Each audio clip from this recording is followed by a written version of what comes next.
Shalom Bapak, Ibu, Saudara-saudari kekasih Kristus.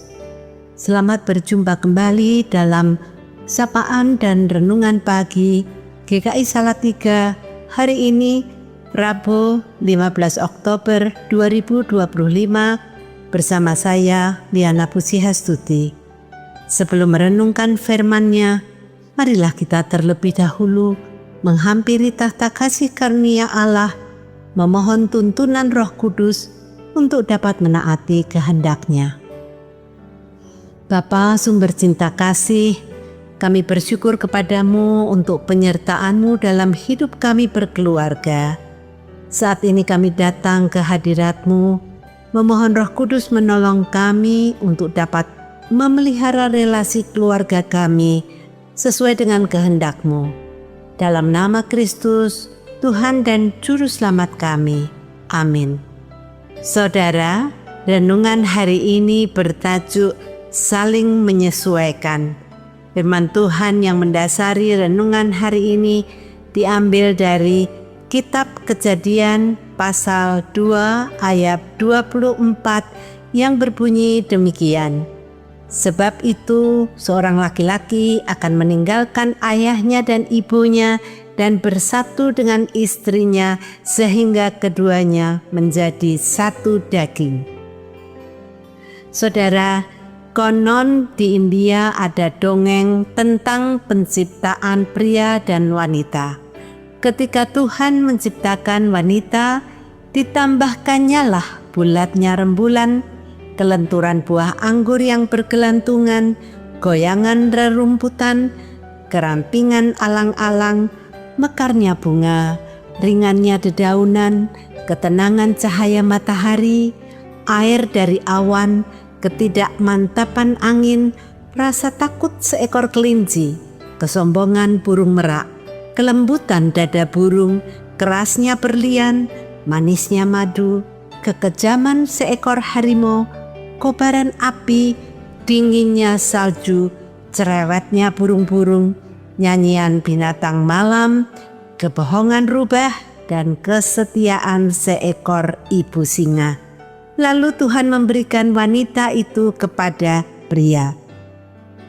Seminggu kemudian, si pria datang kepada Tuhan dengan muka sedih berkata, "Tuhan, makhluk yang Engkau berikan kepadaku membuat hidupku tidak bahagia. Bagaimana tidak? Dia berbicara tanpa henti sehingga sangat menyiksaku. Aku tidak bisa beristirahat. Ia memintaku memberinya perhatian setiap saat sehingga waktuku terkuras. Ia menangisi hal-hal yang remeh-temeh dan hidup bermalas-malasan. Ini dia, aku kembalikan saja kepadamu karena aku tidak bisa hidup bersama dia." Mendengar keluhan pria itu, Tuhan hanya berkata, "Baiklah." Si pria berlalu dengan bersiul-siul gembira.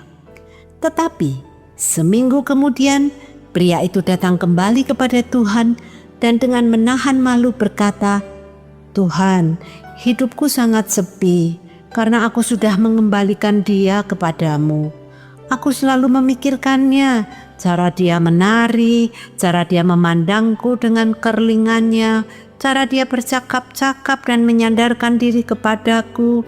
Ia begitu molek untuk dipandang dan begitu lembut untuk disentuh.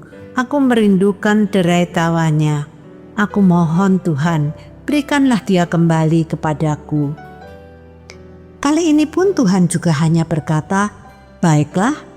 Dan dengan gembira, si pria membawa perempuan itu.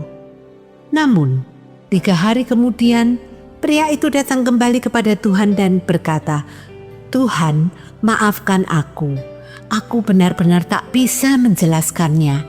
Tapi akhirnya aku sampai pada kesimpulan bahwa dia lebih banyak mendatangkan kesusahan ketimbang kesenangan. Jadi tolong Tuhan, ambillah dia kembali. Aku tidak bisa hidup bersama dia." Kali ini Tuhan berkata, "Kamu juga tidak bisa hidup tanpa dia." Lalu Tuhan berlalu. Pria itu bergumam, "Jadi apa yang harus aku lakukan? Aku tak bisa hidup bersama dia, dan aku juga tidak bisa hidup tanpa dia. Saudara, kalau direnung-renungkan, ada betulnya sifat-sifat wanita dalam dongeng itu. Bukankah pria sering merasa serba repot, serba salah menghadapi wanita? Tetapi pada akhirnya memang pria harus meninggalkan ayahnya dan ibunya dan bersatu dengan istrinya, belajar menyesuaikan diri hidup dengannya dan sebaliknya. Akan selalu saja ada susah dan senang, ribut dan rukun, sedih dan gembira dalam hidup bersama sebagai pasangan suami istri. Jadi kuncinya adalah penyesuaian.